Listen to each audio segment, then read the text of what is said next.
next guest is like, okay, we can still make a lot of money in this thing, right? AI stocks, listen, he's in them, but he's also looking for some of that non-household names. And before we even talk about that, I want to give him some props because the last time he was on the show, he was pounding the table on this stock. Take a listen. Farfetch is a leader. They're taking a multi-billion-dollar luxury industry that really hasn't even scratched the surface of online sales. Just like Amazon did, they are building trust with their customers. All right, so it was dipping a little bit after that, Rob, but it's up huge today. This is the kind of name that's up 22%. Do you keep buying it here? Yeah, absolutely, Charles. I mean, I think this stock has, quite a long ways to go. This stock was much higher a year ago. But, I mean, look at the environment, Charles. You're talking about luxury goods in a rising interest rate environment. That's not exactly the type of stock to get excited about. But that's why you're a little bit of a longer-term investor. You want to buy when things are out of favor. And this is, like I said, an industry leader, Charles, that will dominate. Just not a great time for it today, but that's when you got to buy, put it away, and you're going to get these days like today. And I think there's going to be more days to come as the Federal Reserve gets things together. I'm in the camp with you. There is the potential for a soft landing. This will be a hot stock again someday. You want to buy it in the 5s, not in the 20s.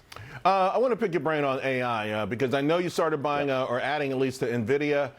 Not today's session notwithstanding, this stock has been growing at $40 billion a day market cap. Yeah. So that would mean 55 trading days from now it would be a $3 trillion company. Yeah. I mean, is that too much too soon?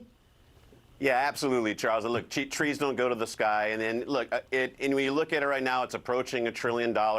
I love NVIDIA. Been in it for a while, bought some. I'm not buying some here, rebalancing it here, actually going into some other names. Not a death sentence on the stock. I think it's a great company. But like you said, it's not going to be a $3 trillion company every time soon. Company like this, no one wanted it a year ago, Charles. Again, buy leaders when they're out of favor, not necessarily at all-time highs. So I'm looking at the UiPath. PATH is the symbol. I know that's one of the AI plays. One thing I've been asking the guests is like, we need some fresh AI names. What about this do you like? Yeah, I like UiPath. It's a smaller company. It's about $7 billion versus $700 billion, like some of the players that were looking like NVIDIA. And this is a leader in automatic robotic processing, so basically taking repetitive tasks away from employees, automating those using artificial intelligence, and either taking those employees and putting them higher level positions or actually just taking those jobs away. And that's one of the concerns about AI. But look, they're going to be reporting next week. The last 2 times they reported, they beat. Stock was up double digits each time. I think this stock is turning the quarter. And look, another thing I like, I think we're heading towards the end of interest rate hikes. Dollar is going to be getting some pressure. 58% of the business is overseas, so they can get some tailwinds instead of the headwinds they had on currency. I think if you, again, like Farfetch, take a little longer approach, this is one of the names I think you could put in your portfolio for AI. I got 30 seconds. We're hitting these key resistance points, including 4,200 on the S&P.